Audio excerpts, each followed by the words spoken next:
On ne présente pas Elias Sambar. Quand on dit ça, ça veut dire qu'on va le présenter. Historien, écrivain, poète. On lui doit, alors j'ai fait une liste, mais elle est très partielle. Palestine 48, l'expulsion. Les Palestiniens dans le siècle. Figure du Palestinien. Et pour parler des plus récents, dictionnaire amoureux de la Palestine. Et le rescapé et l'exilé avec Stéphane Hessel. Et puis, évidemment, la traduction en français de l'œuvre de Mahmoud Darwish, qui est due à Elias. Mais pour aujourd'hui, c'est surtout l'ambassadeur à l'UNESCO que nous accueillons. Ambassadeur, il l'est pleinement depuis le 31 octobre 2011, date à laquelle l'Assemblée générale de l'UNESCO a voté l'admission de la Palestine, alors là, comme État membre, au sein de l'Organisation des Nations Unies pour l'éducation, la science et la culture. À l'époque, beaucoup d'observateurs ont parlé de gestes symboliques. Et cette idée a été reprise au moment de l'admission de la Palestine par l'Assemblée générale de l'ONU le 29 novembre 2012. Et bien sûr, c'est un geste symbolique, on ne va pas le nier, mais ça n'est pas seulement un geste symbolique, et c'est un peu autour de cette idée-là que Elias va nous parler de ce qui est aussi son bilan à lui, de cette bataille et de ce qu'elle a permis. Il y a là, dans l'admission de la Palestine, à l'UNESCO d'abord, à l'ONU ensuite, comme un socle fondamental, historique, qui permet d'affirmer la souveraineté palestinienne. Je lui passe la parole et puis ensuite on pourra débattre avec lui. Merci Dominique. Je vais parler sans, vous n'avez pas, vous m'entendez. Merci d'être là, merci de m'avoir invité. Je voudrais vous parler en détail de deux thèmes, notamment de deux expériences qui ont été menées dans le cadre donc, de l'UNESCO. La première, c'est celle de l'admission de la Palestine en tant que pays membre à part entière à l'UNESCO. Et la deuxième, c'est la bataille, la véritable bataille qui a été menée pour pouvoir inscrire la ville de Bethléem comme le premier site palestinien à avoir jamais été inscrit sur la liste du patrimoine mondial. Et je voudrais en parler non pas par rapport à leur valeur symbolique incontestable, ni au poids culturel de ces deux acquis, mais à tout ce qui n'était pas apparent ou directement visible et qui a quelque part conditionné, en fait, qui était la véritable raison des batailles très dures que nous avons dû mener sur ces deux thèmes. Car s'il ne s'était agi que de culture et d'éducation, nous n'aurions pas eu beaucoup de difficultés. Et d'ailleurs, nous avons eu des propositions de céder dans notre démarche en échange précisément d'une reconnaissance de type strictement culturel.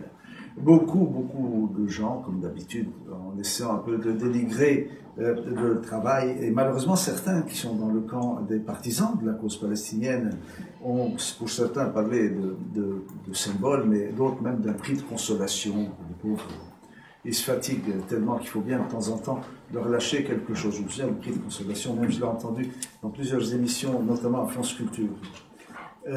Je voudrais vous parler un peu de l'adhésion. L'enjeu de l'adhésion, bien sûr, la finalité est de devenir pays membre à part entière. Mais là, le véritable enjeu a été un enjeu de vocabulaire. Car, en réalité, et c'est ce qui s'est joué, et c'est ce qui a rendu l'affrontement très dur, et d'ailleurs les Américains, les Israéliens ont compris cet enjeu à la seconde, ce qui n'était pas le cas d'autres pays. L'enjeu du vocabulaire était le suivant. Il fallait à tout prix, pour nous, passer de la notion du concept du territoire au concept de pays. Car il n'y a pas de territoire membre des institutions internationales, il n'y a que des pays membres. L'enjeu n'était pas donc simplement le terme en lui-même, mais ce qu'il contenait. Un territoire n'a que des populations, pas de peuple. Fermez-le. Parce que ça fait des... Vous avez raison. Excusez-moi. Les territoires n'ont que des populations. Les pays ont des peuples. Un territoire est toujours, quand vous le discutez, un territoire contesté. Un pays ne peut être discuté et négocié que comme un pays occupé s'il est soumis à une occupation. Avec ce changement en apparence de simples mots, ce qui changeait, c'est la possibilité, parce que nous n'avons pas négocié à partir de l'entrée à l'ESCO, mais ce qui changeait, c'était la possibilité de pouvoir enfin négocier sur d'autres bases que celle du territoire disputé. Car jusqu'à présent, malgré tout ce qui se disait, y compris dans tous les cercles favorables à la cause palestinienne, tout le monde était, et nous-mêmes, tout le monde était tombé dans ce piège du territoire. Et quand vous êtes en train de négocier un territoire, que vous parlez des frontières, on vous dit un territoire, par définition, n'a pas de frontières. Prouvez que cette frontière, un, est la vôtre, deuxièmement, qu'elle vous revient. Un territoire n'a pas de capitale. Prouvez que Jérusalem-Est est vôtre. Donc, pendant 22 ans, dans la négociation, la charge de la preuve, comme on parle dans les tribunaux, revenait à l'occupé et pas à l'occupant. Quand vous négociez en tant qu'un pays occupé, on sait où il a un peuple, il n'a pas justifié son droit à l'autodétermination ni à la souveraineté, et il a une capitale et on sait où elle est. À ce moment, la négociation devient exclusivement la négociation sur la fin de l'occupation et non plus sur la preuve ou sur la justification du bien fondé des demandes des occupés. Cela, les Israéliens l'ont compris à la seconde.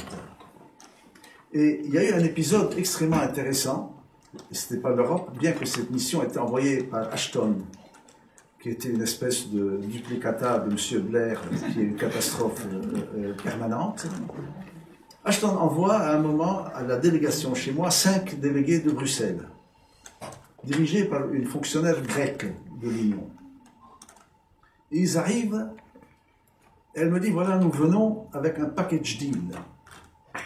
Un paquet. Je dis, quel est le paquet? Il dit, voilà, si vous acceptez de ne pas entrer à l'UNESCO en tant que pays, donc vous avez bien compris, nous vous laissons signer toutes les conventions internationales. Je dis, vous savez, c'est déjà illégal, je n'ai pas le droit de les signer, donc vous êtes en train d'expliquer que vous pouvez passer outre les règles que vous dites soi-disant défendre, mais il faut que vous sachiez, dès que je deviens membre, et vous savez que j'ai une majorité garantie, je peux les signer. Vous me vendez une chose que j'ai déjà. Dès que je serai membre, je peux signer les conventions. Elle m'a dit, on vous laisse inscrire Bethléem au patrimoine mondial de l'humanité. J'ai dit, mais là aussi, c'est la même chose. Vous savez, j'ai déjà déposé le dossier et je vais y aller en juin. Qu'est-ce que vous êtes en train de me donner? Elle me dit, non, il y a une troisième chose qui n'est pas prévue. J'ai dit, oui, quelle est la troisième chose? Elle me dit, si vous acceptez de ne pas entrer en tant que pays Palestine, nous financerons la totalité des frais de la restauration de la basilique de la Nativité à Bethléem. Je dis finalement, la baronne, ce qui l'énerve beaucoup quand je l'appelle la baronne vous envoie chez l'épicier palestinien voir à combien s'élève le prix de ses droits. C'est ça, vous êtes venu acheter? Non, non, je dis si. En plus, vous avez du culot. Il me dit, comment j'ai du culot? Il me dit, vous avez le culot de venir m'injurier dans mon bureau. Ils sont partis d'Ardar. Il faut dire, après, comme beaucoup de pays européens étaient outrés par cette démarche, à la différence des Américains et des Israéliens, ils ont envoyé 3 jours après une délégation européenne, cette fois dirigée par une diplomate française, pour présenter des excuses. Bon. Nous savions en tout cas, nous savions tous les jours tout ce qui se déroulait à Bruxelles et toutes les contradictions qu'il y avait entre les pays européens sur cette question. Donc nous savions qu'il n'y avait pas d'unanimité européenne, je recevais tous les soirs en détail. Donc voilà tout d'abord l'enjeu. La deuxième chose, c'est comment cela a-t-il été possible? Parce qu'il ne suffit pas de dire, bon, je veux entrer en tant que pays, etc. Et là, il faut que je vous parle un peu de ça. Le grand maître est là, Géraud est là, qui m'a très très tôt expliqué à quel point tout se jouait dans les procédures et pas dans les contenus des textes. Tout le jeu a été un jeu de procédure. Et le jeu a consisté en une chose très très simple. Géraud a suivi cette affaire. Nous avons pris la procédure par sa fin et non pas par son début. C'est-à-dire, j'ai commencé pas de la fin pour remonter vers le début. Alors que normalement, il faut commencer par le début pour aller jusqu'à la fin. En somme, je vous explique. Pour pouvoir inscrire un site au patrimoine mondial, il faut être un pays membre. Donc, je devais déjà être admis à l'UNESCO pour pouvoir être candidat pour Bethléem. Donc, pouvoir aller au service du patrimoine, déposer le dossier de Bethléem. J'avais préparé le dossier de Bethléem et j'ai été au patrimoine 1 an avant la bataille à la conférence générale de l'ONU pour l'entrée, pardon, à l'UNESCO pour rentrer à l'UNESCO.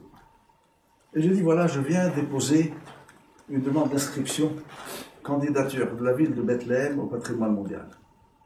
J'ai été chez la conseillère juridique qui m'a dit, mais vous savez que vous ne pouvez pas, vous êtes un observateur.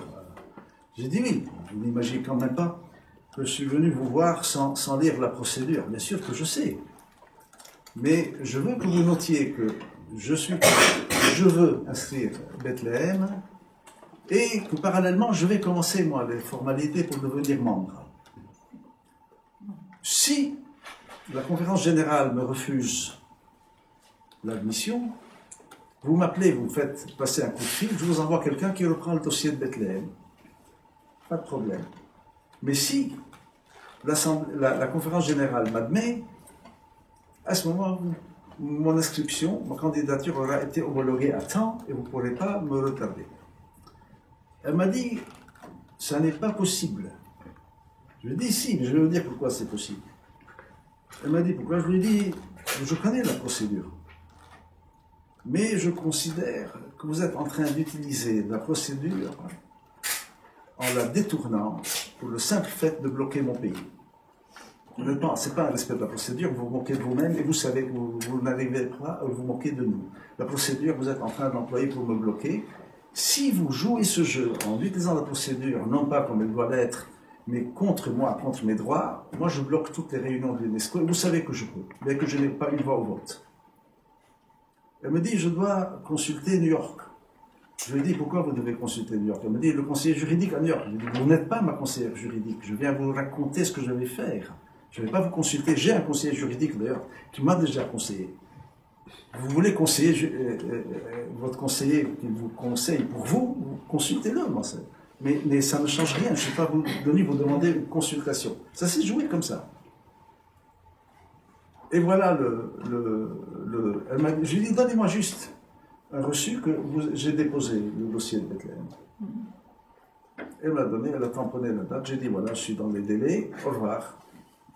J'ai après été chez le président Abbas, et je lui ai dit, il faut des instruments pour accéder à la...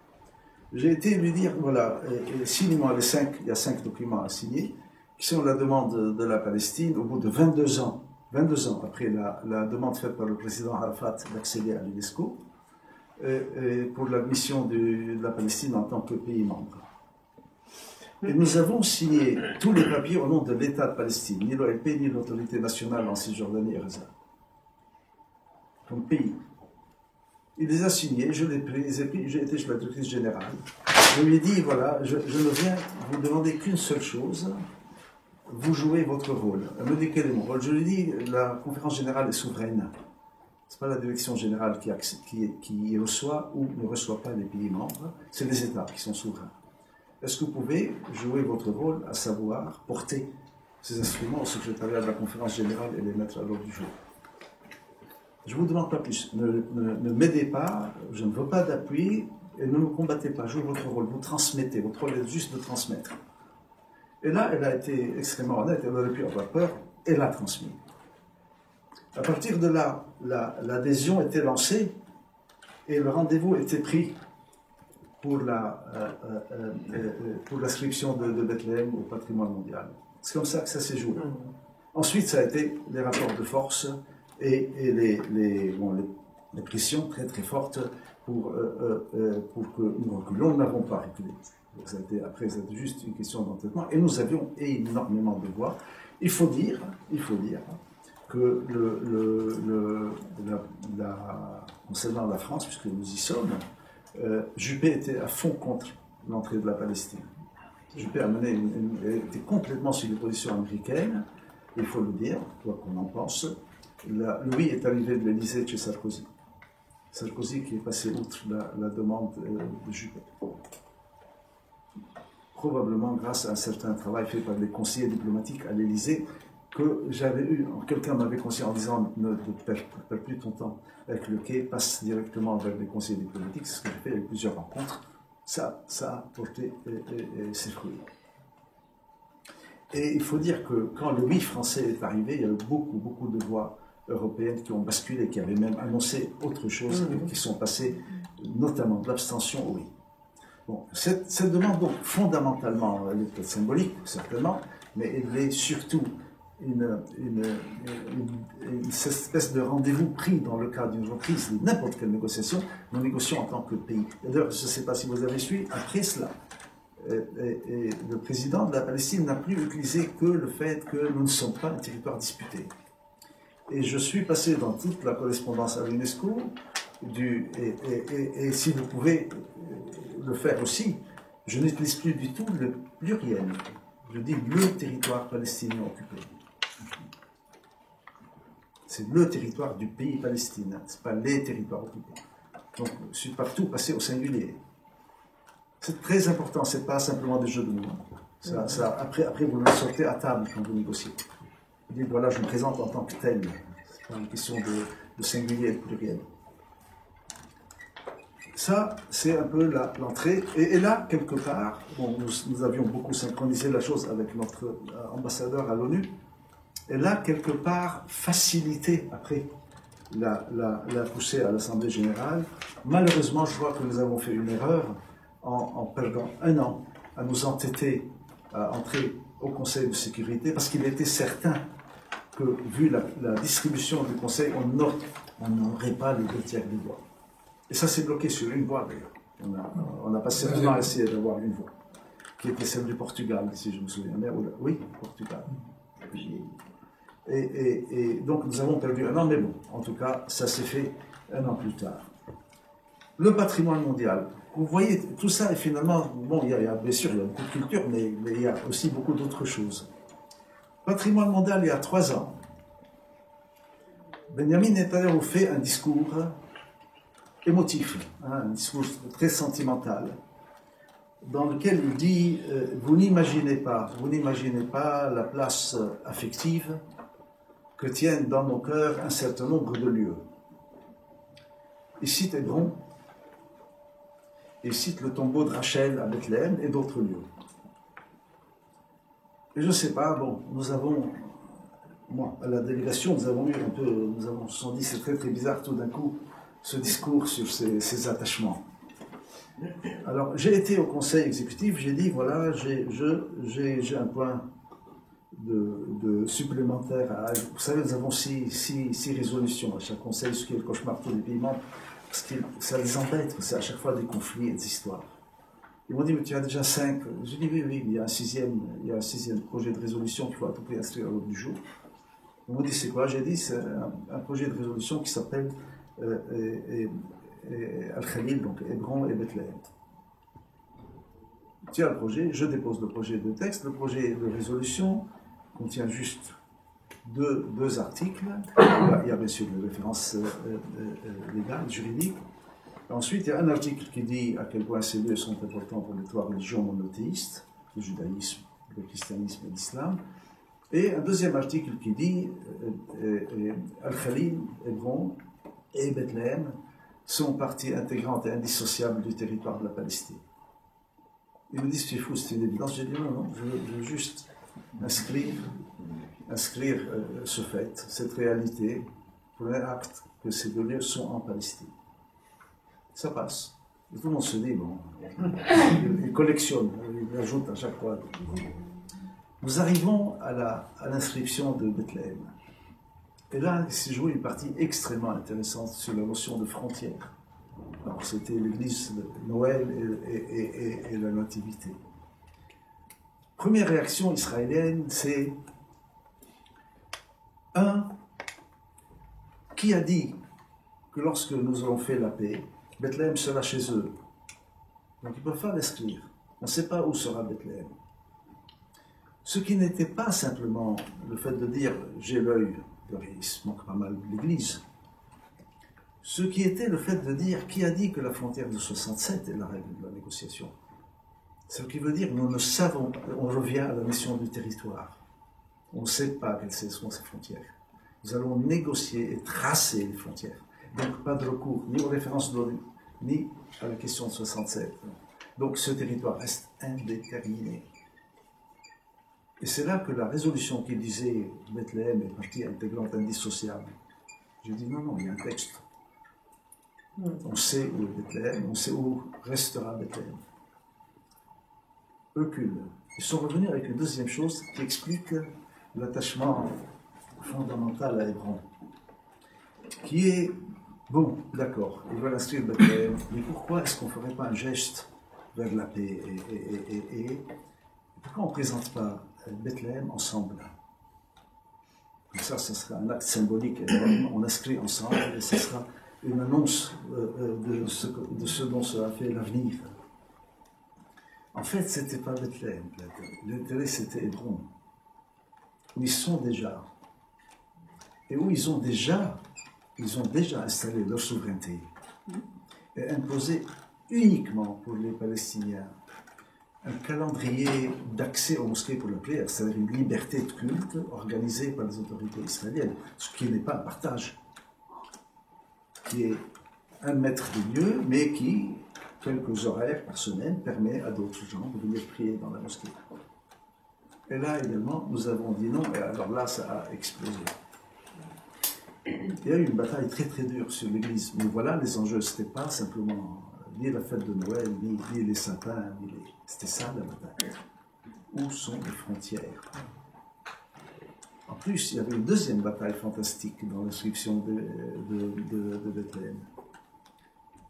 C'est un acte souverain, parce qu'il y a deux conditions pour pouvoir poser la candidature d'un site.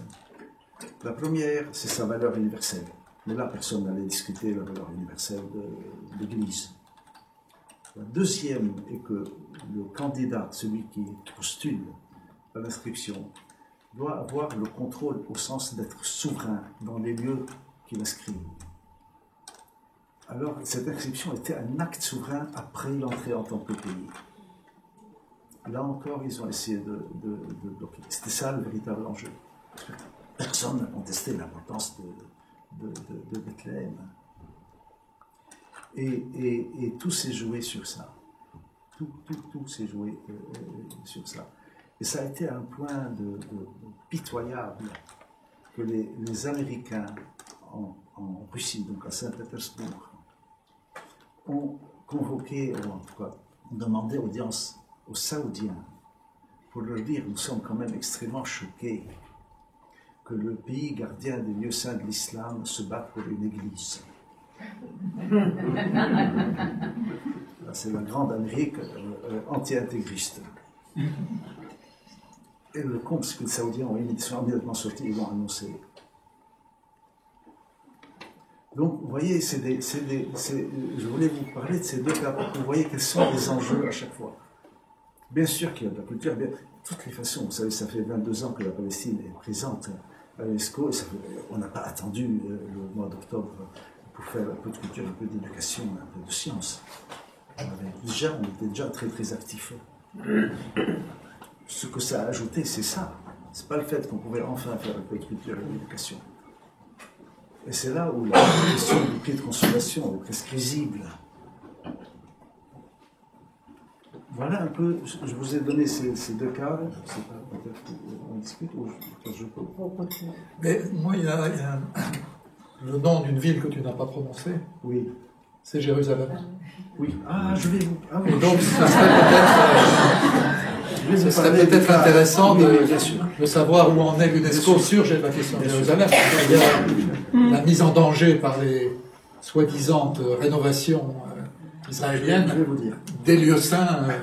Alors, Jérusalem est une bataille très compliquée, comme vous l'imaginez, parce que là, en termes de symboles, mais il faut que ça ne fait rien, je vais vous donner quelques détails sur l'historique de l'inscription, parce que ça a déterminé beaucoup de choses. Quand Jérusalem a été inscrit sur la liste du patrimoine mondial, il y a deux listes.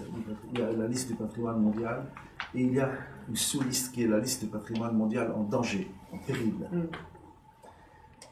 Nous n'étions que l'OLP, il n'y avait strictement rien eu encore. Donc c'est en 81. À ce moment, Arafat, qui est très paniqué par ce qui pourrait arriver à Jérusalem. Et vous savez, à Jérusalem, il y a une gestion extrêmement particulière, ce qu'on appelle les waqf. Les waqf sont les fondations religieuses. Et ce que très peu de gens savent, c'est que en Palestine, les fondations religieuses chrétiennes sont infiniment plus étendues que les fondations religieuses musulmanes. Le premier propriétaire religieux en Palestine, c'est l'Église orthodoxe. Et il en va de même, parce que je ne sais pas si vous savez, par exemple, que le terrain de la Knesset est loué au patriarcat orthodoxe. C'est une location, le terrain appartient à l'Église orthodoxe. Il y a tous les 50 ans un renouvellement du bail. Pour en revenir à Jérusalem, donc il y avait une énorme inquiétude sur l'annexion et tout ce qui accompagnait l'annexion. Nous ne pouvions rien faire. Arafat demande à ce moment au roi Hussein de présenter au nom de la Jordanie, puisqu'il est le gardien en tant que dirigeant du Waqf jordanien qui gérait les lieux saints déjà, et toutes les fondations, d'inscrire, lui, que la Jordanie inscrive au patrimoine mondial, ce qui est une forme de protection. Et le roi Hussein répond en disant c'est un gage de confiance que vous faites, et c'est juste une inscription intérimaire en attendant que je puisse vous repasser le site. Donc le site est inscrit en 1981 au patrimoine mondial et en 1982 il passe de la liste classique à celle des sites en péril. Dans l'inscription de n'importe quel site, et c'est un détail technique, mais dans le cas précis qui fait beaucoup de problèmes, vous avez toujours l'obligation dans les données techniques de présenter ce qu'on appelle une zone tampon, qui n'est pas le site lui-même, mais qui est une zone protégée, de sorte à ce que le site soit vraiment sauvegardé. C'est-à-dire qu'il y a tout un pourtour. Bon. Le problème dans la configuration de Jérusalem, c'est qu'une partie de la zone tampon se retrouvait en territoire de Jérusalem-Ouest. Et les Israéliens se sont immédiatement précipités en disant c'est très bien, on l'inscrit ensemble. La Jordanie, à ce moment, a demandé de façon exceptionnelle, car la ville est occupée, à ce que, exceptionnellement, ce soit le seul site des 800 et quelques sites du patrimoine mondial qui n'ait pas de zone tampon. C'est pour ça qu'aujourd'hui, par exemple, dans l'histoire du tramway qui a dû occuper beaucoup d'entre vous, ils disent le tramway n'est pas dans la zone tampon, puisqu'il n'y a pas de zone tampon, il est à 3 mètres des remparts. Il se cache derrière cela. Bref, donc il n'y a pas de zone tampon. À partir de là, s'est passé une deuxième affaire. Et après, je vous dirai ce qui est en train de se passer maintenant. Il s'est passé que vous avez tout du long, certains parmi vous qui connaissent la ville, tout le long du quartier arménien jusqu'à la porte de Jaffa. Donc la partie qui donne sur Jérusalem-Ouest. Et qui est collée à une zone qui, depuis 1949, était une zone à no man's land, qui était la ligne d'armistice après la guerre de 1948. Et vous avez en plein dans ce no man's land ce qu'on appelle le Mont Sion, où il y a le bâtiment dans lequel, selon la tradition chrétienne, a eu lieu le dernier soir, le dernier souper du Christ, et où, selon la tradition juive, est enterré le roi David. Donc, il y a un Mont Sion. Les Israéliens, dans le cadre du patrimoine mondial, où chaque pays inscrit la liste de ses futures candidatures. Les Israéliens ont commencé à inscrire comme étant un lieu qu'ils vont inscrire Jérusalem. Quand on leur disait, mais Jérusalem est déjà inscrit par un autre pays, ils disaient, oui, mais ça c'est le Mont Sion. Nous voulons inscrire le Mont Sion, qui est de valeur universelle, comme le roi David et le Christ. Puis après, ils ont accepté de mettre Jérusalem, trait d'union, Mont Sion. Déjà, c'était très très problématique, personne ne comprenait. Quand moi je suis arrivé à l'UNESCO, c'était tous les ans, ça revenait sur la liste israélienne du patrimoine mondial. Alors, le premier accrochage a été sur cette question, à savoir que Jérusalem n'est pas un site israélien et ne peut pas être une candidature israélienne. Le site est déjà inscrit par notre pays, en plus c'est une ville occupée. Surtout que quand je suis arrivé, la partie trait d'union Mont-Sion avait sauté. Ils avaient commencé pour calmer le jeu à dire Jérusalem, Mont-Sion, et petit à petit, Mont-Sion est parti et restait seulement Jérusalem. Ce problème reste ouvert. C'est-à-dire, on a eu des décisions qui ont été votées et tout, il n'applique pas. L'UNESCO se cache de façon hypocrite derrière le fait que les pays ont le droit de présenter des candidatures à l'UNESCO de reconnaître ou pas la validité de la candidature. Donc, et j'avais dit à l'époque au directeur japonais, je lui avais dit très très bien, vous savez, moi je vais revenir l'an prochain, vous avez 21 pays arabes qui auront tous sur la liste de candidatures des lieux qui se trouvent en Galilée. Ou bien, vous allez me dire ce que vous ferez si les Irakiens reviennent à nouveau en disant qu'ils ont pour liste des candidatures des sites qui sont au Koweït. Vous allez me dire, non, non, non, vous savez, l'Irak est libre, libre à moi d'accepter ou pas. Bon. Donc, de toutes les façons, il y a une compromission réelle. Nous avons continué à faire des histoires parce que nous, même dans les listes de distribution géographique des sites, Jérusalem était seule. Il y avait les 5 continents, puis il y avait un paragraphe avec juste un site, vieille ville de Jérusalem à l'intérieur de ses remparts. Il y a eu 2 ans de travail pour dire est-ce que vous pouvez remettre Jérusalem à sa place. On a gagné cela. Maintenant, Jérusalem dans les catalogues UNESCO et dans les pays arabes. La vieille ville, hein? Nous parlons de la vieille ville parce que c'est le site qui est inscrit, ce n'est pas toute la ville.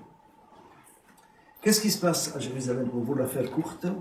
Eh bien, il se passe en permanence des mesures extrêmement dangereuses. À la limite, Jérusalem est déjà avalée. C'est-à-dire que quand les Arabes disent la défense de Jérusalem, c'est un terme absolument faux, et c'est presque une bataille de la récupération de la ville. Pourquoi? Vous avez tout d'abord ce flot de folie sur l'archéologie comme légitimatrice d'une souveraineté exclusive. Donc là, nous ne sommes pas du tout dans les fouilles en tant que démarche scientifique, mais en tant que le fait que la strate la plus profonde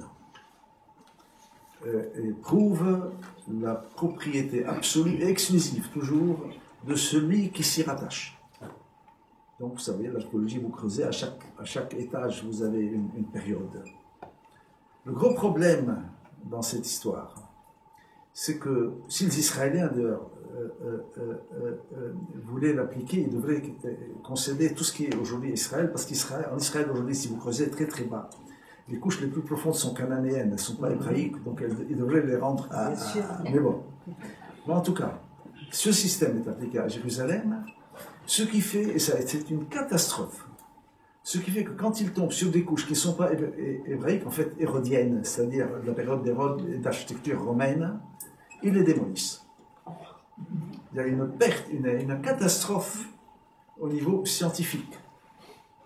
Quand il y a de très belles mosaïques, elles sont démontées, elles vont au musée, et le reste, j'ai même fait diffuser des images, des photographies, il coule du ciment, il bouge.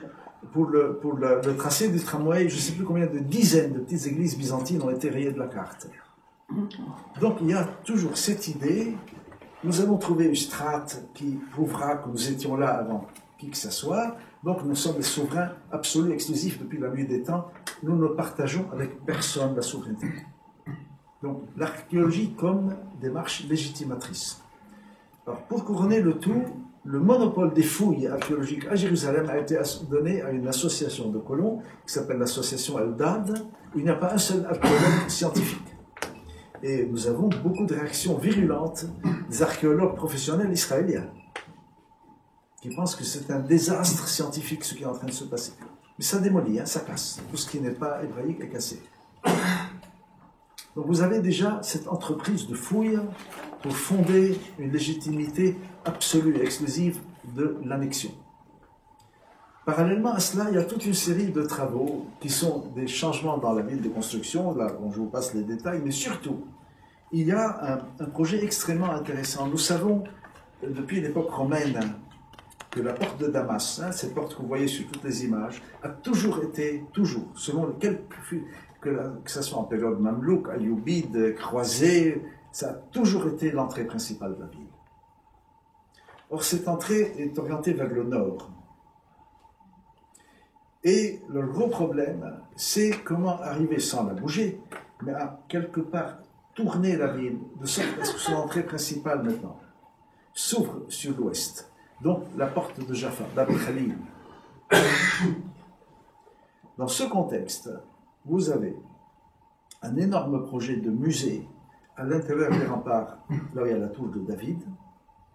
Vous avez de l'autre côté des remparts, dans le plus vieux cimetière musulman de Jérusalem, qui est un cimetière du 7e siècle, qui est Mamilla. Et sur le territoire duquel déjà l'hôtel Hilton avait installé en 1948 ses bâtiments et sa piscine, et où maintenant le fameux architecte qui a fait le musée Guggenheim au Portugal, je crois, n'est-ce pas, qui a fait la Cinémathèque française, là, dans le 12e, a offert un projet clé en main d'un musée de la on appelle la vie ensemble, la vie commune, de la coexistence, bâtie sur des cadavres. Une bonne partie maintenant des tombes qui ont été complètement ouvertes, et ils sont à 7 étages en sous-sol, et le musée monte. Vous avez en face du musée un très grand bâtiment, tout ça est à l'ouest, hein, c'est juste de l'autre côté de la rue. Vous avez un très beau bâtiment ottoman, qui était le siège de ce qu'on appelait à l'époque, qui était un siège juridique en fait, du Mufti de Jérusalem et du Conseil suprême musulman, où il y avait tous les tribunaux chariens, les tribunaux qui traitaient des affaires religieuses. On a gardé la façade, tout le reste a été démoli, et il y avait de très belles inscriptions de calligraphie sur la façade, elles ont été poncées. Donc il n'y a plus une lettre arabe, mais le caractère ottoman demeure. Et ils sont en train d'installer un super hôtel style American Colony, cette fois à l'ouest. Donc vous allez avoir le musée de David, le musée de l'architecte, là, et son nom, l'hôtel 15 étoiles, et sous les remparts, un tunnel qui est prévu près de l'archevêché arménien. Il y a vous savez, cette pente quand vous montez vers Bethléem, un tunnel, soi-disant, parce qu'il y a de gros embouteillages dans la ville, qui passera sur toute la ville. Et imaginez la destruction, parce qu'il n'y a pas 1 mètre carré de vide en termes archéologiques dans la ville. Et qui débouchera au mur de lamentation pour que les prières se font. Il y a également un projet maintenant sur le mont des Oliviers, donc de l'autre côté, d'un téléphérique qui aura les cabines qui passeront au-dessus de l'esplanade des mosquées et se termineront sur devant le mur. Également pour les touristes qui veulent prier après avoir contemplé le panorama, qui viendront par téléphérique, et donc vous allez avoir les cabines qui passent au-dessus des... Donc pour vous dire là, c'est un truc d'une horreur, et beaucoup plus pernicieux. Maintenant, le tramway, si vous regardez bien, tout le monde a dit, putain, ils sont anachroniques, qu'est-ce que c'est que cette ligne, toutes ces stations. Regardez les stations en fonction du fait que l'entrée de la ville sera là, et non plus à la porte de Damas, et vous comprendrez que ce n'est pas du tout un plan fait à la légère. C'est un plan d'encerclement de la ville et de réorientation de son ouverture naturelle, entre guillemets. Et maintenant, le dernier coup qui est en train d'être mené, Ils ont annoncé dans une espèce de démarche généreuse que tout le système des infrastructures de la ville était très très ancien. Les égouts, la collecte des eaux usées, le réseau électrique, le réseau téléphonique, c'est vrai que c'est un très vieux réseau qui date de l'époque jordanienne, et donc qu'ils vont refaire tout le réseau. Toute la ville va être retapée, sauf que désormais la totalité des réseaux seront reliés à des centraux qui sont à l'ouest et non plus à l'est. Donc la ville devient partie intégrante à tous les niveaux, dans son sol et son sous-sol de la ville israélienne. Voilà ce qui est en cours aujourd'hui à Jérusalem.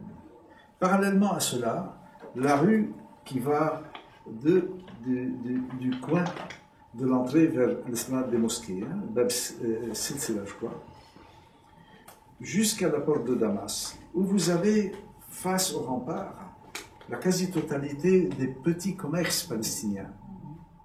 Ils viennent d'annoncer par lettre, mise par les avocats à tous ces épiciers ou marchands, le fait que d'énormes travaux de rénovation vont être faits dans cette rue et qu'elle va être impraticable pendant 2 ans, c'est-à-dire le temps qu'il faut pour que tous ces petits magasins tombent en faillite et dégagent. Voilà aujourd'hui ce qui est en train de... Maintenant, il y a un troisième projet, je ne sais pas s'il est réel, mais les pères dominicains sont paniqués, parce qu'il y a un projet de métro qui devrait passer dans le jardin de leur couvent. Et c'est une bataille quotidienne du consul de France. Moi, il m'a dit, la moitié de mon temps, c'est cette histoire, qui est que, pour mettre la main sur le couvent, ils disent que les dominicains, depuis 1967, n'ont jamais payé d'impôts. Donc, à titre de remboursement des arriérés des impôts non payés, ils prendraient le terrain. Vous parlez de l'école biblique? Oui. Et la France dit, c'est un territoire français, il n'a pas à payer d'impôts. Mais il y a une chose beaucoup plus grave, à propos de cette histoire d'impôts. Vous savez, c'est un casse-tête. Hein. Le Vatican était en train de négocier en douce un traité en tant qu'État avec Israël, qui était un traité d'exemption d'impôts de toutes les institutions religieuses catholiques. Alors, qu'est-ce qui est très dangereux dans ce traité? C'est que le Vatican reconnaît par abstention qu'Israël est la puissance légitime. Et comment il le fait? Le traité dit qu'Israël peut collecter,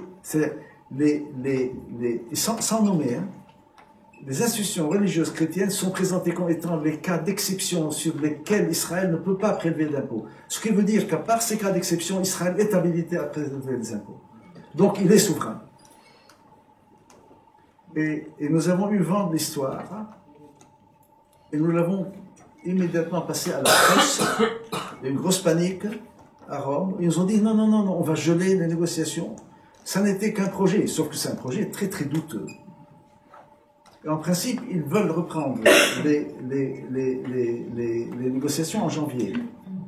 Alors, plus grave, si vous liez ça au fait que le pape, là, le nouveau, a accepté l'invitation de Pérez à son invitation d'aller en tant qu'invité d'Israël visiter la ville de Jérusalem, on est quand même en train d'aller vers une reconnaissance de la légitimité de l'occupant.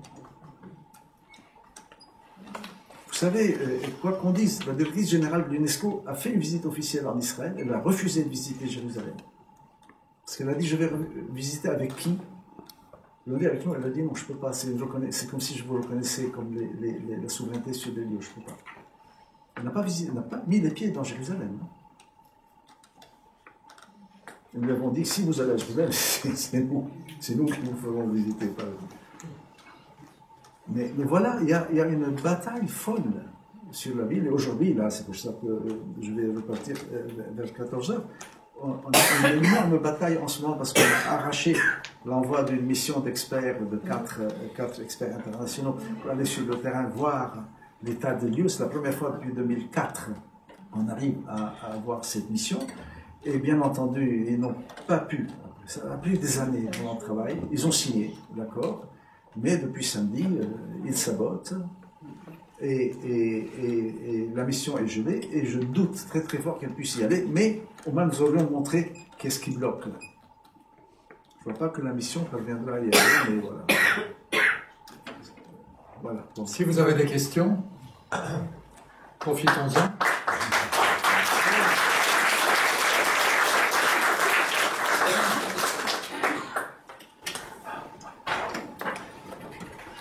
C'est à vous, oui. Vous parlez de 4 experts pour visiter l'état des lieux. Qu'est-ce que vous entendez par l'état des lieux? Je vais vous dire. Il y a eu, dans le cadre du patrimoine mondial, un inventaire qui a été fait de la vieille ville, qui a répertorié tous les lieux d'importance historique, esthétique, archéologique, et ainsi de suite. Bon, c'est une ville qui donne le tournis. Il n'y a pas une ruelle, il n'y a pas quelque chose à préserver et à entretenir. Et donc, ce que nous avions obtenu, c'est que cette mission d'archéologue et d'architecte historique, il y a notamment l'ancien conservateur de Pompéi et d'autres, des techniciens, aillent faire une visite des lieux et nous disent dans quel état sont précisément ces lieux répertoriés par le Centre du patrimoine mondial comme étant des lieux extrêmement importants. Des lieux à préserver, des lieux qui n'ont pas été dénaturés, des lieux qui n'ont pas... La rampe des Margrébins, par exemple, a été rayée de la carte, elle a été détruite, qui était l'accès qui partait du mur de lamentation vers les mosquées. C'est fini, il n'y en a plus, il y a juste un tas de pierres et de sable. Et soi-disant qu'il y a eu un tremblement de terre qui la rendait dangereuse et qu'ils auraient été obligés de la fissurer, etc. Bref, donc d'aller faire cela, de revenir avec leur rapport, un inventaire. Où en est-on aujourd'hui? Ça fait 8 ans. On sait ce qui se passe, sauf que ça fait 9 ans, par exemple, depuis 2004, qu'ils ne laissent pas entrer des experts qui peuvent faire un rapport officiel. Nous savons exactement tout ce qu'il y a eu comme... Mais nous voulions un rapport officiel pour pouvoir, avec ça, repartir à l'attaque au niveau du patrimoine mondial. Alors là, il y a une puissance occupante qui est en train de dénaturer un lieu qui est, inscrit au patrimoine. Deuxièmement, elle n'a même pas le droit de... Vous savez, selon les conventions, les puissances occupantes n'ont même pas le droit d'entretenir. Ils n'ont le droit de strictement rien toucher. Ils n'ont pas le droit de creuser 10 cm dans le sol des pays occupés. Tout ça est interdit par la Convention de Genève. Donc, nous voulions juste avoir cela. Bien sûr, ils n'allaient pas laisser. Ils ont été obligés de céder, et puis ils se sont mis, depuis 4 jours, à dire qu'il y avait des restrictions sur des choses que les experts pourraient voir, et ils nous ont donné une liste de 18 sites, ça, 18 lieux dans la ville, que les experts pourraient voir et pour constater l'état. Il y a 6 fontaines, 2 ruelles, rien. Alors ils disent qu'il y a des zones restricted, donc interdites à la circulation, il y a des zones qui n'ont pas le droit de visiter, par exemple le Saint-Sépulcre qui n'ont pas le droit d'y entrer, les mosquées n'ont pas le droit d'y entrer, c'est des broutilles. Enfin, voilà notre lecture, nous, de l'accord que nous avons passé. Bref.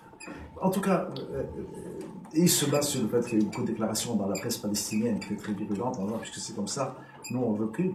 Mais je crois qu'il n'y aurait pas eu des déclarations dans la presse, on aurait bien inventé quelque chose pour ne pas laisser les experts entrer et faire le rapport. Parce que l'accord que nous avons signé avec la Jordanie, Palestine et Israël disait que les résolutions et les décisions de la Commission seront adoptées par l'UNESCO. Or, dans le rapport des experts, il était prévu qu'il y ait des demandes, qu'il y ait une partie exécutoire, c'est-à-dire ayant constaté tel, nous demandons telle chose. Donc ça nous aurait mis presque en infraction avec les règles.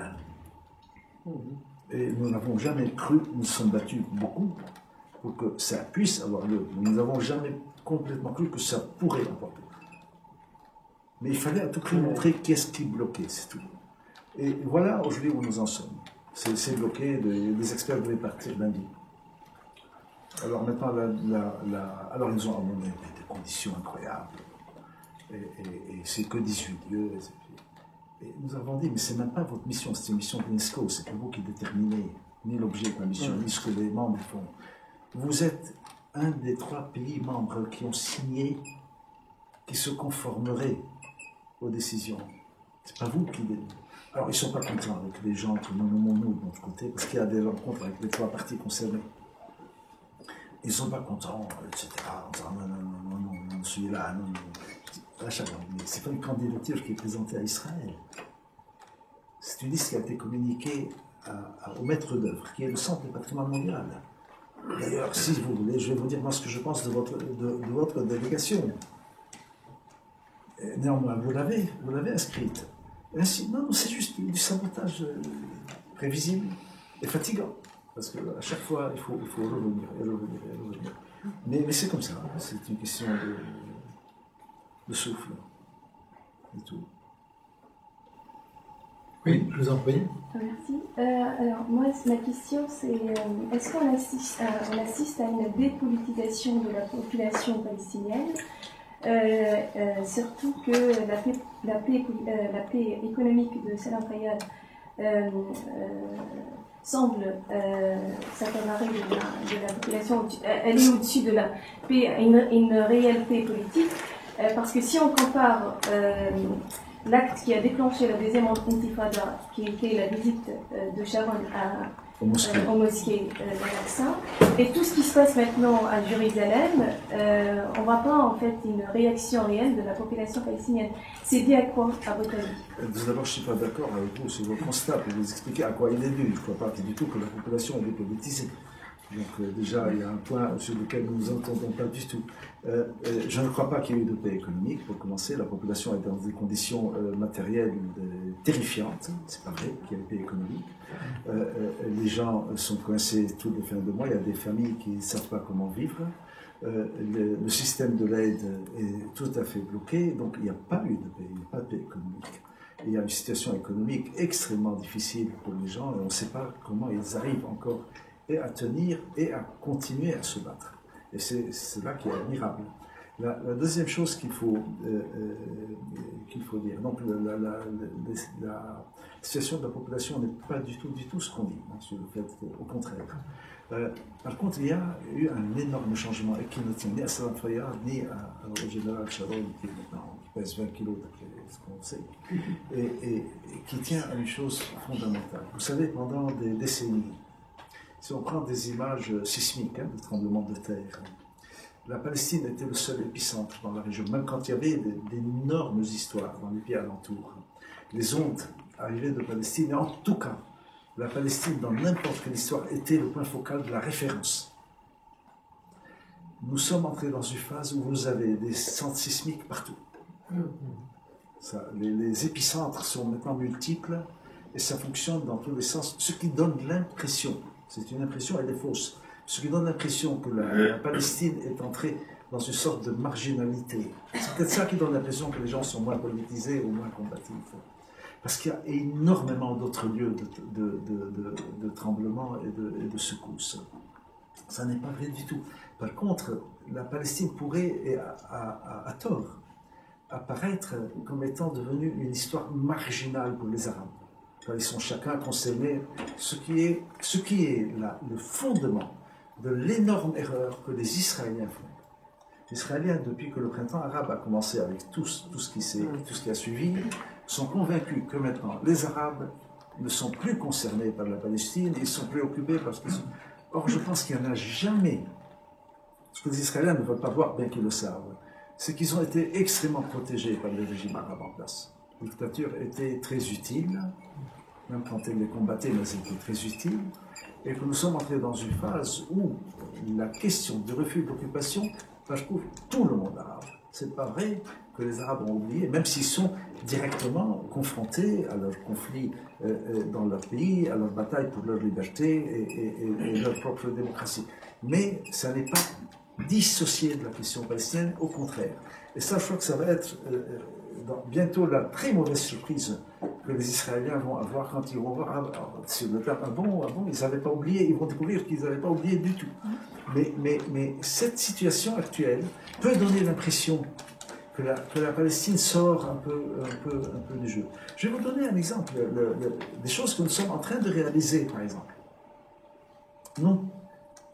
Vous savez, si j'avais obtenu l'entrée de la Palestine à l'UNESCO il y a 10 ans, il y aurait eu énormément plus de réactions, ou en tout cas d'impact dans le monde arabe lui-même.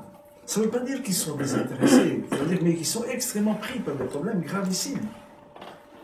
Et qu'ils sont, eux, dans une lutte qui est quand même légitime, c'est leur droit, c'est leur territoire et leur vie.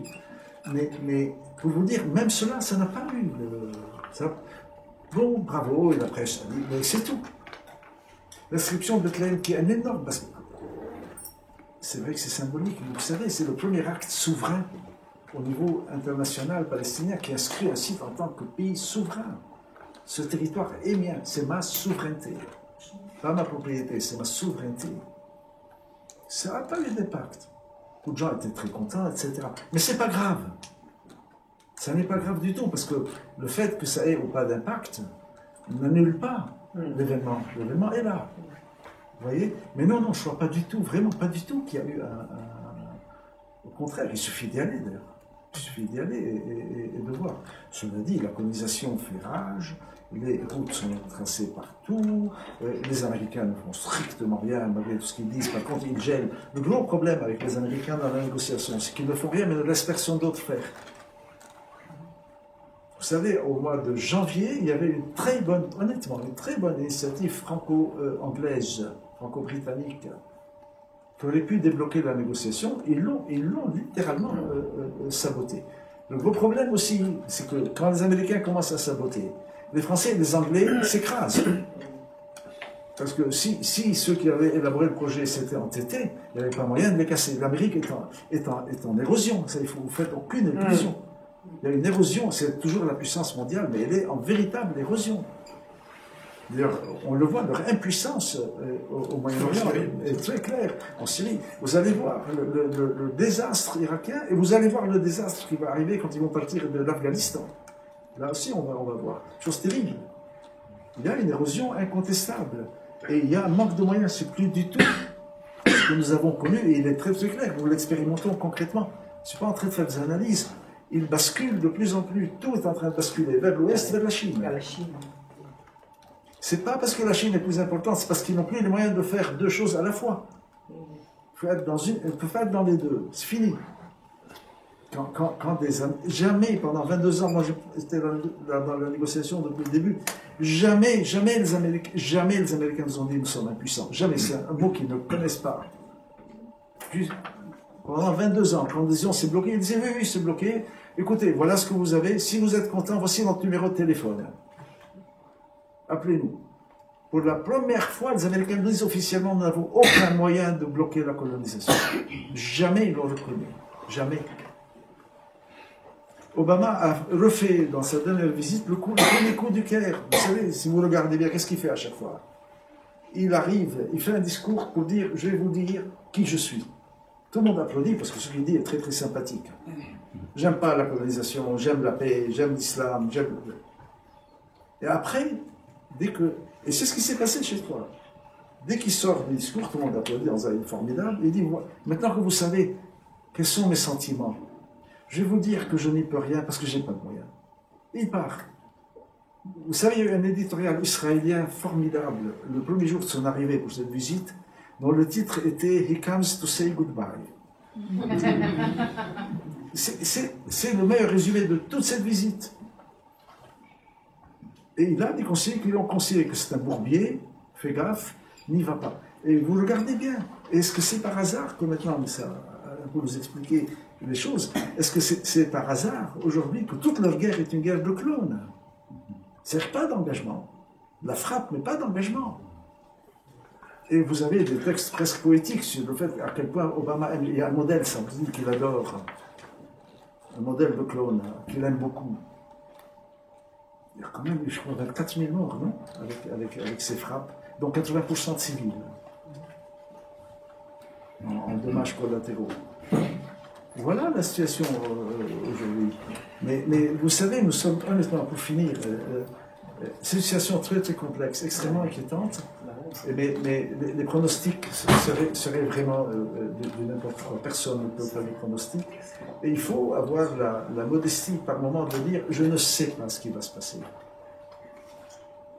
Parce que nous sommes en train de vivre, à un sens beaucoup plus large de la Palestine, nous sommes en train d'assister, même si nous sommes acteurs, nous sommes en train d'assister à un changement de monde. Nous sommes vraiment en train d'assister à un changement de monde extrêmement profond, avec des bouleversements que personne ne peut prévoir, un peu quel chemin ils vont prendre.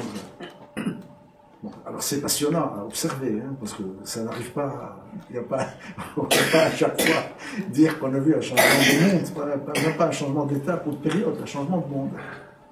Mais en même temps, c'est extrêmement inquiétant, parce que c'est des bouleversements très profonds. Voilà où nous sommes aujourd'hui. Je ne sais pas ce qui va se passer si ça continue. Je ne sais pas quel va être le prix payé pour la colonisation aveugle. Je ne sais pas si on n'est pas dans un syndrome de Samson, à savoir Seigneur, écroule ce temple chez moi et sur tous mes ennemis. Je ne sais pas si Israël ne va pas aller dans cette folie suicidaire. Tout est possible. Tout est possible.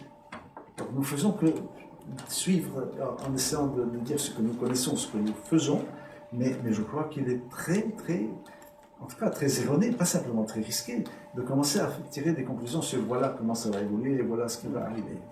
Voilà. Constat d'impuissance pour terminer. Dites-moi. Vous avez évoqué en début de votre communication, vous avez fait des distinctions entre territoire et pays. Après, vous avez cheminé vers État. Quelles sont les nuances entre ces trois... Quelle différence vous faites entre pays et État? Elle est énorme, mais je veux dire juste une chose, et c'est pour ça que je ne mets jamais maintenant l'État palestinien, je mets le pays palestinien. Non pas que je ne veux pas que les Palestiniens aient un État, parce que vous savez, de façon très prosaïque, les États naissent, disparaissent, se transforment, se déplacent, il y a des États en exil même. Les pays restent à leur place, et c'est ça qui m'importe. Vous l'entendez au sens de terroir, en fait. Non, terroir, c'est du folklore. Non, de pays natal, de territoire national. Territoire national, mais toujours au singulier. D'accord. Oui, je vous en prie. Pardon, et Gaza. On n'a pas entendu le mot de Gaza. Gaza, oui, je n'avais pas entendu la Cisjordanie non plus. Non, Palestine. Non, Gaza est partie important. Mais Gaza et la situation, encore une fois, il faut aussi le dire, très honnêtement, est totalement bloquée. C'est pas vrai que la réconciliation avance. C'est vrai que si elle n'avancerait pas, c'est une catastrophe. Une catastrophe. Ça concerne, comme disait Mahmoud, quand les affrontements ont commencé, il a dit nous sommes un peuple génial, nous avons créé 2 pays avant même d'avoir un État. Et il y a de ça. Et malheureusement, dans ce que je disais tout à l'heure sur l'épicentre, vous savez, toutes les batailles qui se sont faites avec les régimes arabes, les batailles politiques, j'entends, n'étaient pas sur la Palestine. Et il y avait une formule très très belle que les réfugiés disaient dans les camps, qui expliquait tout, qui disait les États arabes sont pour la Palestine et contre les Palestiniens. C'est-à-dire qu'ils ne sont pas contre la cause, mais ils ne sont pas pour que les Palestiniens gèrent leur cause. Nous devions toujours être une carte, un parti. Toutes les batailles qui ont eu lieu, tous les encerclements des camps, les batailles notamment avec le père Assad et autres, étaient des batailles non pas pour Israël, mais sur le fait c'est nous. Vous êtes une carte dans nos poches et c'est nous qui gérons ce conflit, qui sortons, etc. Donc, c'était appelé d'ailleurs dans le langage palestinien la bataille pour l'autonomie de décision. Ce qui n'était pas une dissidence, mais les Palestiniens parlent pour eux-mêmes. Donc, ils sont souverains. Et depuis qu'il y a eu ce changement d'épicentre, ou en tout cas cette multiplication des épicentres, nous avons perdu cette bataille. Parce que beaucoup d'acteurs arabes, et pas seulement arabes, extérieurs, ont maintenant leur mot à dire dans la gestion intérieure palestinienne. C'est la première fois. Arafat, toute sa vie, toute sa bataille, entre autres, un des éléments fondamentaux était de garder ce droit-là. C'est nous qui parlons pour nous-mêmes. Nous faisons nos erreurs, mais nous les faisons nous-mêmes et nos avancées, c'est nous qui les décidons. Ça a été perdu. Il y a aujourd'hui plusieurs centres décisionnaires arabes ou autres, iraniens ou quoi que ce soit, qui sont partie prenante du jeu palestinien. C'est une catastrophe, parce que c'est le blocage de l'unité. Parce que comme la décision maintenant ne parle plus du territoire palestinien lui-même et des besoins réels palestiniens, les décisions de se réconcilier ou pas sont soumises à des intérêts de partis externes qui se disent est-ce que c'est le bon moment pour qu'ils se réconcilient? Est-ce que ça sert bien ma propre stratégie? Donc, sur ce plan, la situation est extrêmement grave. En plus, là, avec tout ce qui se passe dans la région et le fait que certains pensent qu'il pourrait y avoir des guerres qui viendraient, et ce que Gaza lui-même entre dans la danse. Je suis certain que si le Hezbollah commence à bombarder à partir du sud du Liban, vous pouvez être sûr que le front de Gaza s'ouvrira, avec les conséquences éventuelles. Et voilà. Oui, moi j'admire beaucoup la subtilité des manœuvres juridiques qui finissent par aboutir à quelque chose dans le cadre du jeu, disons, du système international, qui est quand même toujours pas du droit écrit, c'est du droit bricolé. Alors je me demande, si on pense qu'il s'agit d'un processus de décolonisation avorté, décolonisation britannique avortée, foireuse. Bon.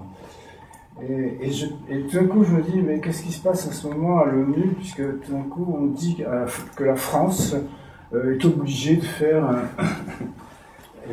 un référendum pour la libération éventuelle de certaines îles, etc. Est-ce que ce genre de processus est pensable pour Israël, ou est-ce que c'est pour la Palestine, ou est-ce que c'est trop tard, ou est-ce que ça n'a rien à voir? Parce que qu'est-ce qui peut décider en effet une résolution de l'ONU de ce type? Je n'ai pas très bien compris ce qui s'est passé. Pour le moment, il ne se passe pas grand-chose. Mais je pense qu'il y a mieux que le référendum, parce qu'il pourrait pratiquement interdire qu'il se déroule. Matériellement, ils peuvent t'empêcher de faire le référendum. Ne pas te laisser. Ils peuvent dire, comme à un moment ils ont dit, on ne veut pas laisser les Palestiniens de Jérusalem voter. Et ça, c'était peut-être une subtilité, mais elle a beaucoup joué. Et comme nous avons dit, il n'est pas question qu'ils ne votent pas, ils ont dit, d'accord, ça, je ne sais pas si vous aviez relevé ce détail, ils voteront uniquement à la poste centrale, ce qui veut dire qu'ils voteront comme les gens qui envoient de Jérusalem leur bulletin vers une autre destination. Nous avons voté devant les guichets où tu remets d'habitude ton courrier. Bon, c'était chercher très très loin, mais c'était continuer à affirmer ils ne sont pas là. C'est comme s'ils étaient dans un pays étranger, ils sont en Israël, à Jérusalem, ils votent, et leurs votes seront décomptés à Ramadan. C'est ça qui s'est passé pour les élections jusqu'à présent. C'est pour ça que c'est la poste centrale de la rue Salah ad-Din qui était le bureau de vote soi-disant par commodité, pas vrai. Ça, c'est quand même une stratégie municipale. Oui, mais je te dis, donc c'est pour cela que la question de faire un référendum ou pas va être en tout cas un fiasco, parce qu'ils ont les moyens de la contrer. Par ailleurs, il n'est pas sûr que même en Israël, même les gens qui veulent les deux États acceptent l'idée de... Je vais dire pourquoi. Il y a eu un article extrêmement intéressant de Zev Sternel, en disant, est-ce que ces Israéliens sont fous qui, quand vous les sondez, disent qu'ils veulent deux États, et quand il faut passer à l'action, ils paniquent. Et il a dit, il n'y a aucune folie, quand ils votent, quand ils disent qu'ils répondent aux sondeurs qu'ils veulent les deux États, ils sont sincères. Quand ils pensent qu'il faut penser à l'action, ils savent que l'action, ça veut dire une guerre civile avec les colons. Donc, entre continuer dans l'état actuel en laissant durer et aller vers une guerre civile qui risque de faire exploser la tribu, parce qu'Israël fonctionne comme une tribu, la panique est infiniment plus grande dans l'un des cas que dans l'autre, donc on laisse. Donc, si on dit un référendum, c'est pas sûr, parce que le référendum, tu vas avoir toutes les collègues qui disent bon, on va passer aux armes.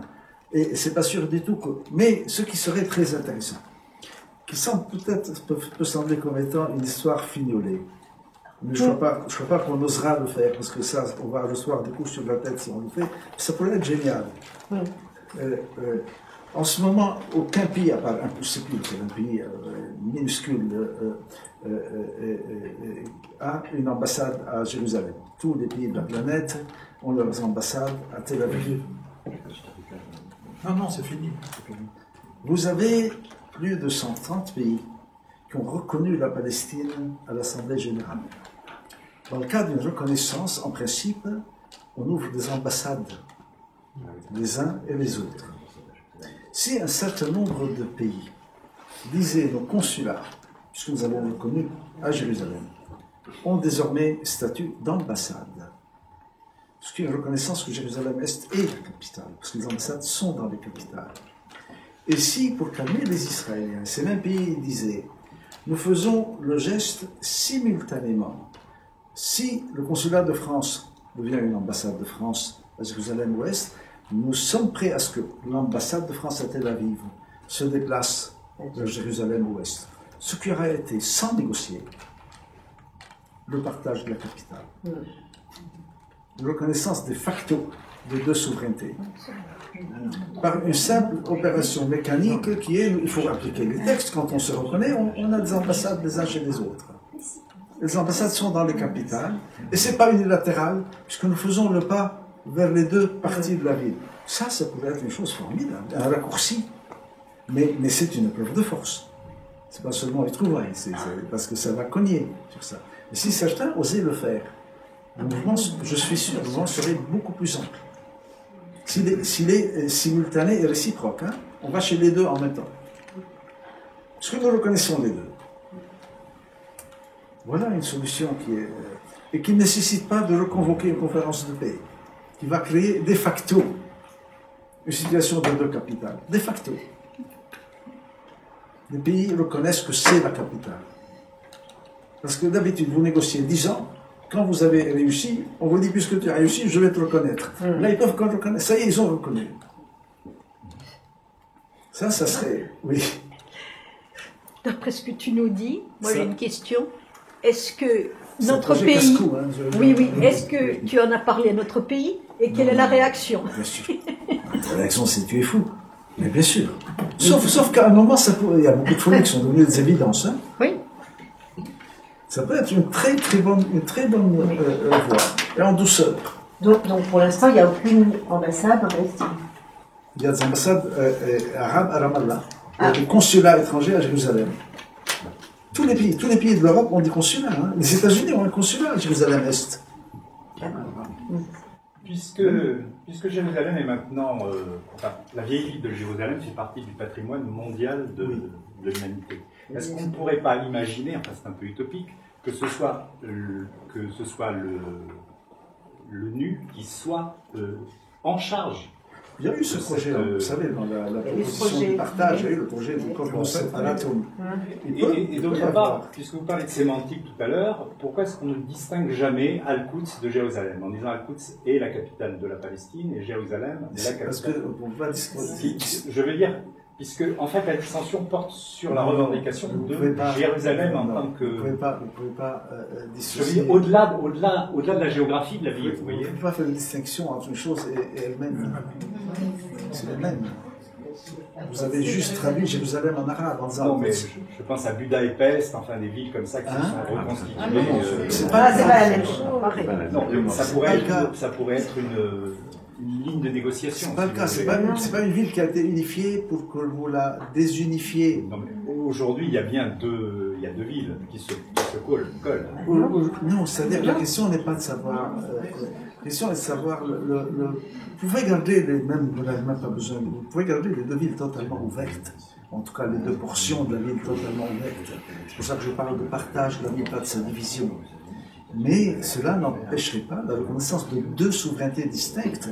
Alors, vous pouvez déterminer les territoires d'exercice des deux souverainetés qui ne sont pas les mêmes. Mais vous n'avez pas besoin de diviser la ville ou de la distinguer à ce moment. Vous dites, voilà une souveraineté qui s'exerce jusque-là, voilà une autre souveraineté qui s'exerce jusque-là, et la ville est ouverte, la circulation est libre. Absolument. Mais c'est un projet formidable qui a été proposé, mais qui est refusé. Bien sûr, non, ça a été beaucoup dit, ça. Quand on vous dit capitale de deux États, c'est de ça qu'il s'agit. Pas deux villes qui sont deux capitales de deux États, c'est la même ville, ce qui serait d'ailleurs formidable du point de vue du droit, comme apport au droit, aux formes étatiques, ça serait formidable. Mais c'est très aujourd'hui, on n'y est pas du tout. Aujourd'hui, on est dans une configuration communautariste violente. Par exemple, vous savez, la Palestine est un pays fondamentalement pluriel. Et pour faire de la pluralité, il faut au moins trois, pas deux. À deux, c'est pas du pluriel. À deux, c'est du tête-à-tête. Aujourd'hui, si je parle en termes communautaires, il y a trois composantes. La composante chrétienne à Jérusalem n'existe quasiment plus. Parce que beaucoup de gens pensent qu'il y a beaucoup de chrétiens à Jérusalem parce qu'ils voient beaucoup de curés. Et ces curés, ils sont italiens, ils sont arméniens, ils sont grecs.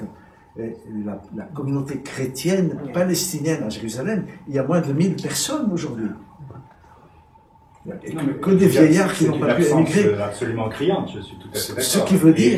Ce qui veut dire que nous sommes en train de passer d'une pluralité, une confrontation entre deux communautarismes. Et ça, c'est une catastrophe pour la Palestine. Là, je parle de l'identité, je ne parle plus du conflit. Son identité profonde n'est pas celle-là. Il y a également cet enjeu qui est très grave, mais qui est, il y a vraiment, Bethléem, c'est la même chose. Et à quoi attribuez-vous cette absence des chrétiens, donc globalement, dans la problématique deux choses très simples, l'occupation qui rend la vie impossible. Non, mais je ne parle pas seulement des chrétiens. Non, et le fait que les chrétiens ont les moyens pratiques d'avoir des milieux d'accueil, parce que c'est des communautés pour lesquelles l'émigration date du 19e, et elle était fondamentalement chrétienne et fondamentalement orientée vers les pays d'Amérique latine, ce qui fait qu'un jeune musulman n'a pas de point de chute quand il veut partir parce qu'il étouffe, et qu'un chrétien a toujours un oncle, un cousin de Béjala, de Bethléem ou de Jérusalem qui est installé au Chili et en Argentine, etc. Aux États-Unis, il y a beaucoup maintenant de mouvements vers les États-Unis. C'est comme ça, c'est prosaïque, hein, c'est des explications. Parce que c'est jouable, parce que c'est possible, ils ont les moyens. Et c'est terrible, il y a un vide. Alors maintenant, vous entendez notamment le Vatican qui dit c'est à cause des musulmans. C'est pas vrai du tout. C'est à cause de l'occupant. C'est pas à cause des musulmans. C'est pas vrai du tout. Non, vous n'imaginez pas à quel point il y a là une lourde responsabilité. Moi, je ne veux pas fonctionner dans cette sensibilité-là. Moi, je suis chrétien. Mais je ne veux pas entrer dans cette sensibilité. L'Église a largué Jérusalem. C'est pas vrai que ça les préoccupe. Il y a leur propriété, le couvent, etc. Mais il n'y a pas eu une bataille. Puisqu'ils y croient et que c'est leur lieu saint, il n'y a pas eu une bataille pour défendre cela. L'Église grecque est athénienne, hein, et c'est elle qui est le premier propriétaire de Palestine. Il y a des Palestiniens de rite grec orthodoxe, mais le clergé en Palestine vient d'Athènes, il parle grec, il ne parle même pas arabe. Leur intérêt, c'est leur propriété, la gestion du waqf. Et vous savez qu'il y a eu quand même quelques coups de vente de terrain aux colons avec les combines, avec des entremetteurs en Australie, je sais où, qui ont fait passer pour des ventes entre deux parties, deux partenaires arabes. En plus, le waqf sont des biens par définition incessibles. Vous n'avez pas le droit de les vendre. Non, il y a une catastrophe. Il y avait par exemple, quand vous partez de Jérusalem vers Bethléem, vous avez un mur de colonies, il restait une brèche. Il y a également un territoire, un terrain appartenant à l'Église grecque orthodoxe. Hein? Une fois qu'il sera bâti, il n'y a plus de moyen de passer de Bethléem vers Jérusalem. Ils l'ont vendu. Une société immobilière israélienne, soi-disant, qui va faire des habitations populaires pour les enfants de la communauté grecque orthodoxe. Quand ça a été dévoilé, c'est ce que le patriarcat a dit. Ah non, c'est pour les enfants de la communauté, on a un problème d'habitat, il n'y a pas assez d'appartements à louer à Jérusalem. C'est fini, il y a une braderie fantastique de la part des... Après, ils s'étonnent qu'il y ait des discours anti-chrétiens. Je ne veux pas du tout les justifier, mais ils le font. Là, par exemple, ce traité dont je vous ai parlé, nous avons le texte. Si nous ne l'avions pas passé à la presse, ils étaient sur le point de le signer. Ils ont juste eu peur. Et ils n'ont même pas dit on se retire, ils ont dit on remet à plus tard. Voilà. Dernière question. Non, c'est juste là maintenant, est-ce que les conséquences, l'influence plutôt de ce qui s'est passé justement dans les pays, l'influence des entre guillemets révolutions arabes, oui. Est-ce que ça se fait sentir à l'intérieur même de la Palestine? Mais bien sûr, oui. Bien sûr. Ça se fait, à mon avis, c'est suivi dans tout le monde. Tous les mouvements sont suivis dans tous les pays arabes. Oui, mais bien sûr. Bien sûr, beaucoup. Ça, c'est ça. Ça a toujours été un lieu de résonance. Hein, mais maintenant, tout le monde arabe résonne, et c'est très bien. Voilà, merci beaucoup. Merci.